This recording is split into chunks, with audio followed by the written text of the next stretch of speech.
Hello again, Dr. Martinez here.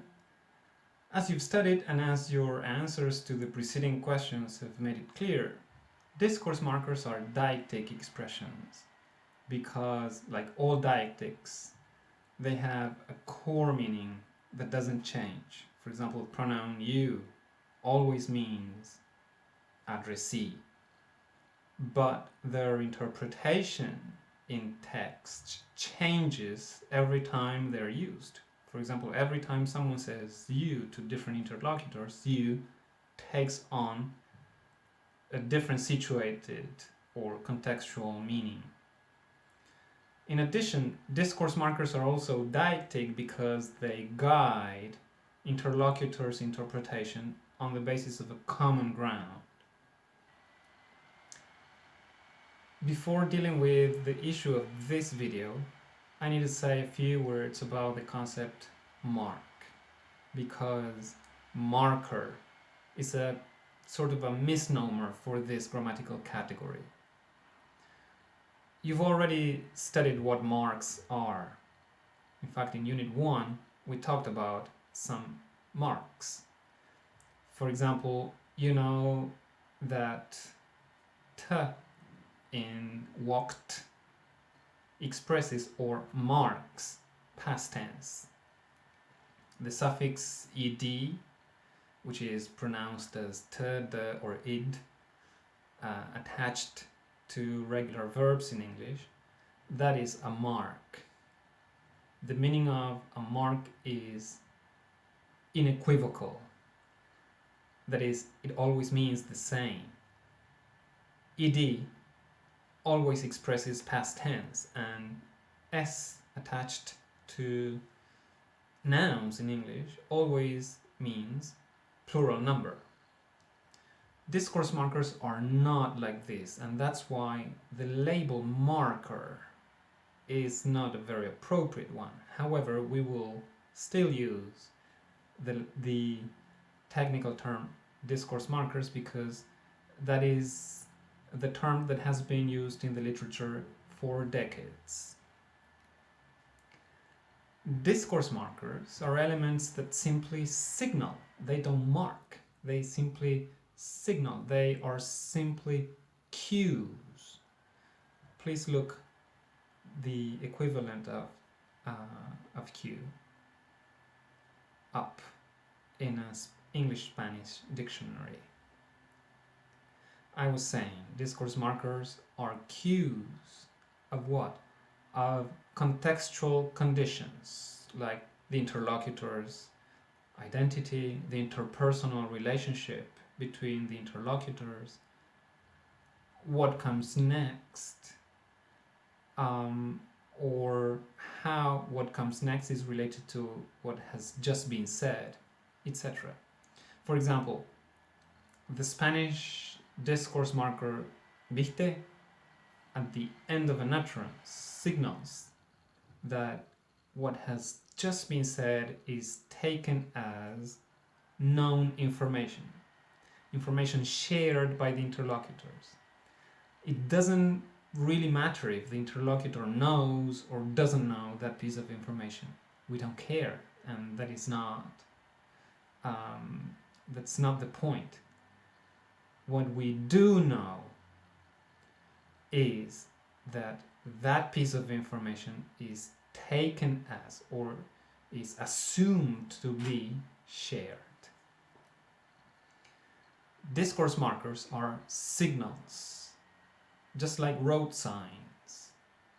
A road sign announces that, for example, a left-hand corner is about to come, but the road sign is not the corner. Similarly, a discourse marker like che in Spanish can signal an upcoming question, but che itself is not the question. It simply announces, it signals that a question is coming up.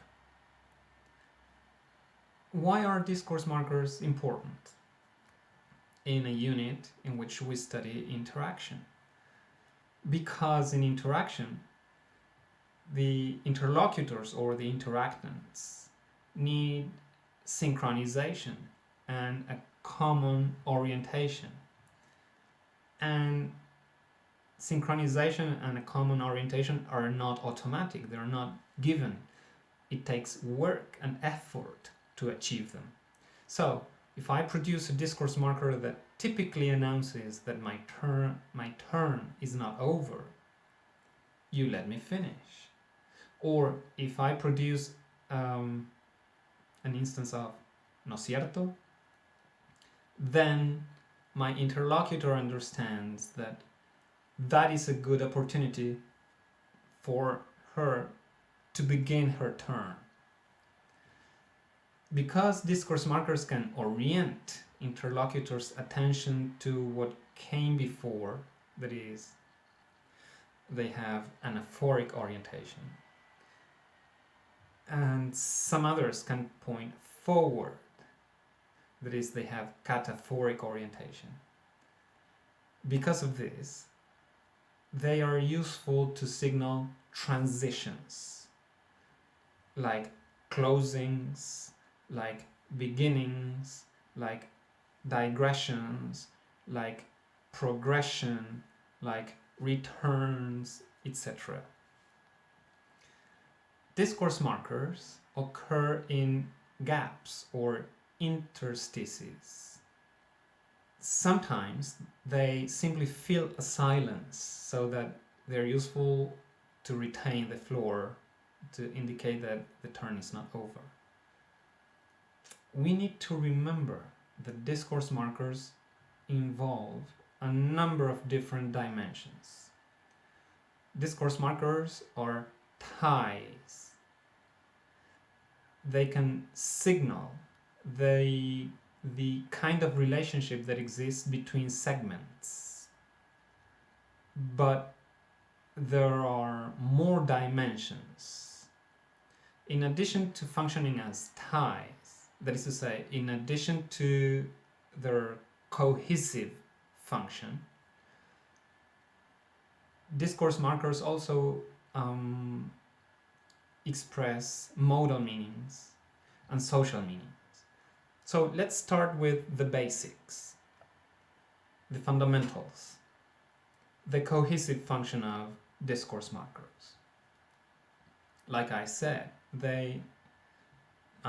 discourse markers signal the relationship that holds between different discourse units on multiple planes of discourse organization. These are the ideational plane, the sequential structure plane, and the speech act plane. We think about these different planes for the purpose of analysis, but in reality all texts involve the three planes together. This is like studying the human body by considering the skeleton on the one hand, the nervous system on the other hand, or the circulatory system. But you know that human bodies are made up of all these and other systems simultaneously. You don't see skeletons only, just as texts don't have only one plane, but all of them together. So, the ideational plane is the plane of the content of the text. The units that we can identify on this plane are propositions. Propositions are complete ideas expressed by utterances. They involve arguments and predicates. So discourse markers can indicate relationships between propositions. For example, I can say, my neighbors across the street are simply wonderful people. They are very thoughtful. They show true respect for others. Now, my next door neighbors are very inconsiderate. Very inconsiderate. When you heard now in my utterance, with a particular intonation contour, now, you could anticipate that I was not gonna say the same about my next door neighbors as I said about my front door neighbors. Now, in that particular case, signals that the new ideational unit, the upcoming proposition, somehow contrasts with the preceding ideational unit. Here I need to insist on an important point.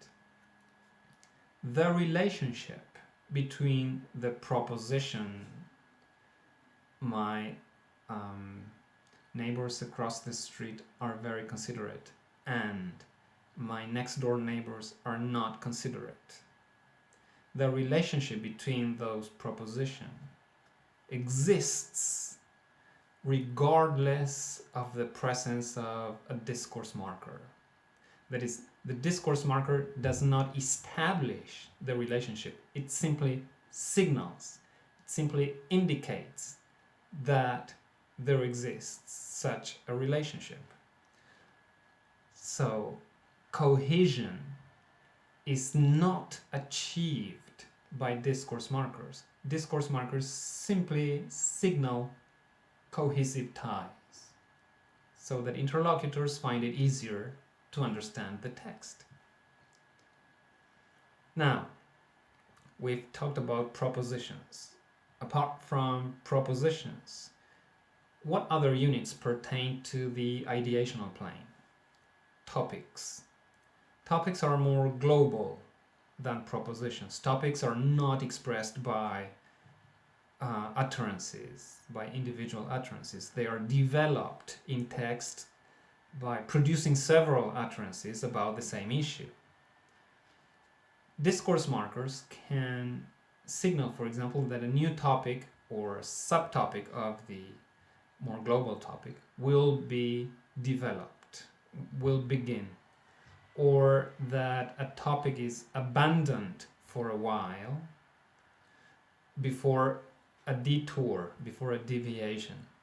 Of course, everybody knows how we can indicate that with the discourse marker by the way. You're talking about something, you remember to say something that has no connection with the topic you're developing, say, ooh, by the way. You take the detour and then you come back to the topic you were developing. There are content units that are not as big as topics, and maybe you're not sure if they are subtopics of a topic. So if you're not sure whether to call something topic or subtopic, you just can use the cover term, ideational unit, and you're on the safe side. The next plane of discourse organization that we're going to consider is the sequential structure plane. That's the complete name. This plane is to do with the mechanics, the organization and the synchrony of interaction, with, for example, how interactants know whose turn it is to speak, how they manage to take turns at talk. First an interlocutor, then the next, etc., etc. This is to do with how they manage to assign turns, or how they interpret that a turn is connected to a previous turn. So the units on this plane are turns at talk, or simply turns, conversational exchanges, and sequences. In the virtual classroom, we've uploaded a very short fragment from a book by Jeff Verschuren, in which you find explanations for some of these concepts. So please read it. It's not obligatory, but it's a good idea because it will help you. A turn at talk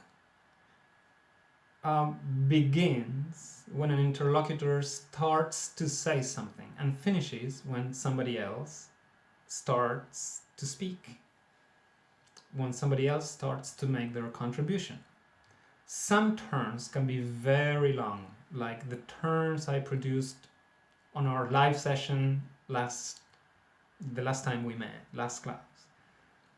Those turns were made of many utterances.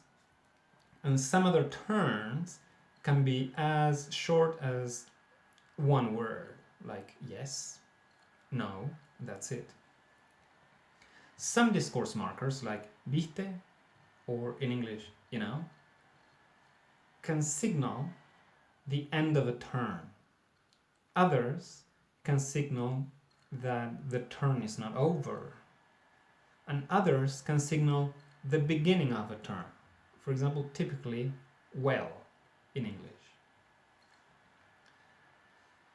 Producing a particular turn conditions the kind of turn that the next speaker is expected to produce. For example, if I ask a question, the relevant next turn by my interlocutor is an answer to the question I asked. Because there is such a tight relationship between the two turns, they together form a unit called a conversational exchange. A conversational exchange like, hello, and then somebody else says, oh, hi.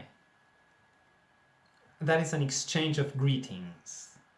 Other conversational exchanges are made of invitation acceptance or evaluative comment agreement, etc.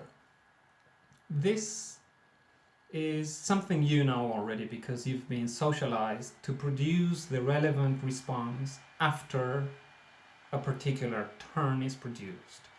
And you can tell that there are problems when a relevant second turn that is expected is not produced. These are recognizable sequences of turns. So they are also called dialogic pairs. Why pairs? Because there are two turns that constitute them. Some discourse markers can indicate that a turn that is about to be produced is related to a preceding turn. For example, somebody asks, how are you? And the next speaker says, well, I haven't left my house or seen anybody for the last 72 days. That well at the beginning of the response, at the beginning of the second turn, signals that the response is not the expected one, but it counts as the response to the preceding turn. It has to be interpreted as the turn that completes the pair. So you see, discourse markers are like flags that the interlocutor waves to indicate there is a potential problem here, but take this that I'm about to say as the second part of the pair. Several conversational exchanges, that is, several dialogic pairs, together form recognizable sequences. I'm sure you're familiar with the sequences that are produced at service encounters. For instance, when you go to the green grocery store and after you exchange greetings, you go, I'd like some oranges. And the shop assistant says, okay, how many? And then you ask, how much are they? 50 pesos a kilo. Well, I'll take half a kilo. Notice that in this case, after B's turn, you don't get the expected response. You get a question that initiates a new pair. When that pair is closed, A takes care of B's initial turn and produces the response that was relevant to that turn. The dialogic pair that was produced before closing the pair initiated by how many, that pair is called an inserted sequence, and it has to be resolved before closing the other sequence, the sequence that is called embedding sequence. The discourse marker well here indicates that the turn that is about to be produced is linked to the first pair part, the first turn that didn't get a response yet. Like all discourse markers, it indicates a transition, in this case a return to the embedding sequence that requires closing. In the texts that you analyze, you find other kinds of sequences, like sequences that are produced before asking somebody out. And you'll find other discourse markers that perform different functions on this plane. The third plane of discourse organization is that of speech acts. That is, the actions that are performed by uttering something, like the speech act greeting, the speech act question, answer, statement, threat, invitation, acceptance, etc. Due to the frequent occurrence in utterances that perform such speech acts, some discourse markers have become associated with such speech acts. In your Argentine Spanish, you know that there's a discourse marker that typically occurs with the speech act of thanking. So you often hear things like, gracias, che. But you also know that the same discourse marker is strongly associated with reprimands, like, pórtate bien, che. So, like with any other discourse marker, when you interpret discourse markers, you need to consider each particular occurrence, and you need to make decisions on a case-by-case basis rather than assuming that che always occurs with thanking and interpret everything as thanking, because pórtate bien, che is not thanking at all. Now, consider English discourse markers. What discourse markers do you think usually anticipate the speech act rejection to an invitation? Think about that.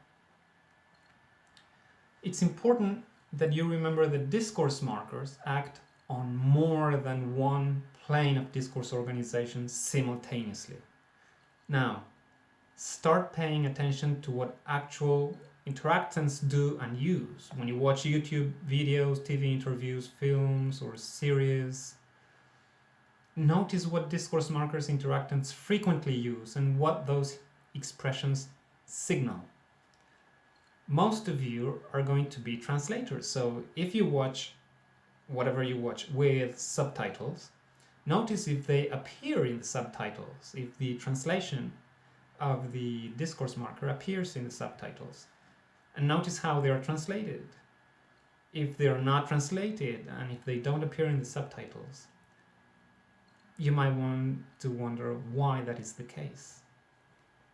The English discourse markers you're going to focus on are listed in the virtual classroom. Please make fast progress through the rest of Unit 2. Next time, you'll do some analysis and we will continue to explain other concepts in your reading materials. So this is it for today. Goodbye.